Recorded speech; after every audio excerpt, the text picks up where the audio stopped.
Alors nous allons étudier maintenant la deuxième partie des tumeurs vésicales qui comprend le bilan loco-régional et le bilan à distance. Les tumeurs vésicales, dans les tumeurs vésicales, 90% des tumeurs sont des carcinomes urothéliaux.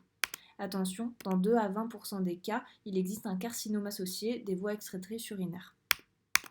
Alors les différents examens d'imagerie qu'on peut réaliser sont le scanner thoraco-abdominopelvien le plus important, l'IRM pelvienne, le PET scan et la scintigraphie osseuse. Nous allons essentiellement nous concentrer sur le scanner thoraco-abdominopelvien. Celui-ci va être réalisé il va permettre d'une part de faire le bilan loco-régional et dans un second temps le bilan à distance. Il va être réalisé avec les 4 temps, un temps sans injection, un temps artériel, un temps portal et il doit toujours comprendre le temps tardif urinaire. Voici un exemple pour le bilan loco-régional. Voici un exemple d'un scanner abdominopelvien en coupe axiale injecté au temps portal. Vous voyez ici la vessie, ici le ballonnet de la sonde urinaire et ici un épaississement de la paroi postérieure qui apparaît dense, rehaussé après injection de produits de contraste, irrégulier. Il s'agit d'une tumeur vésicale.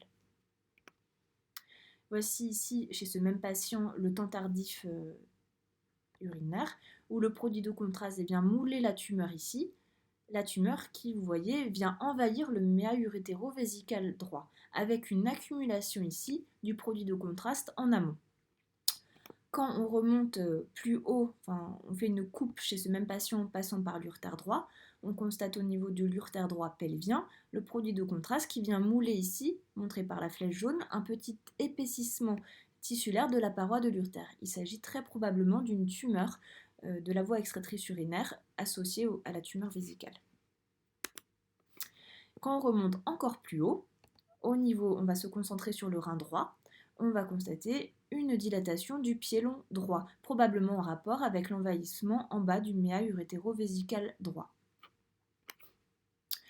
Deuxième point du bilan loco-régional, l'envahissement de la graisse périvisicale et des organes de voisinage. Ici, vous avez un exemple d'un scanner abdominopelvien non injecté, avec ici la vessie, et là la graisse tout autour de la vessie qui apparaît plus dense que la normale. C'est-à-dire que la graisse sous-cutanée ici qui est normale apparaît nettement hypodense. Là, vous constatez que la graisse tout autour de la vessie présente un aspect plus dense. Il s'agit donc d'une infiltration de la graisse périvisicale, probablement en rapport avec un envahissement par le cancer.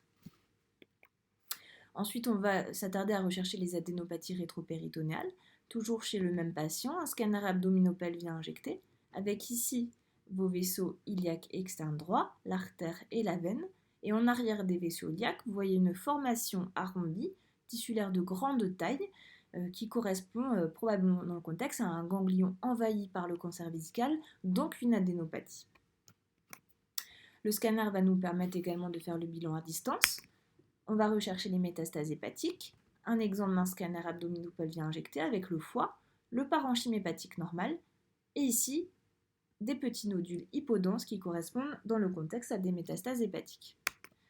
Sur cette coupe thoracique en fenêtre parenchymateuse, montrée par les flèches violettes, vous voyez deux petits nodules qui correspondent dans le contexte à des métastases pulmonaires. Attention, toujours s'attarder sur la coupe thoracique à rechercher le cancer pulmonaire, puisque vous savez que le cancer du poumon et le cancer de vessie ont un facteur de risque en commun qui est le tabac. Ensuite, on va rechercher les métastases ganglionnaires à l'étage sus-diaphragmatique. Vous voyez ici sur cette coupe thoracique en fenêtre médiastinale, des ganglions ici médiastinaux et un ganglion hilaire montré par la flèche violette qui sont de grande taille et qui sont très probablement envahis par le cancer tumoral et donc le cancer vésical et c'est donc des adénopathies à l'étage sus-diaphragmatique à distance. L'IRM pelvienne présente des indications limitées. Elle va être réalisée pour rechercher un envahissement des organes de voisinage ou de la paroi pelvienne, mais c'est une affaire de spécialiste et elle n'est pas réalisée bien sûr pour tous les patients. Le PET scan qui est très performant pour rechercher les ganglions pathologiques sous forme d'hyperfixation, donc des métastases ganglionnaires. Vous voyez ici, montré par la flèche violette, ces petites formations ganglionnaires qui sont hyperfixantes, qui apparaissent jaunes sur cet examen. Et encore une fois, c'est une affaire de spécialiste. La scintigraphie osseuse va être réalisée 6 points d'appel clinique en cas notamment de douleurs osseuses, par exemple rachidiennes. Ici, vous voyez sur le rachis des foyers hyperfixants, ici, sur le grille costal à gauche et sur l'humérus. Il s'agit de métastases osseuses. Je vous remercie.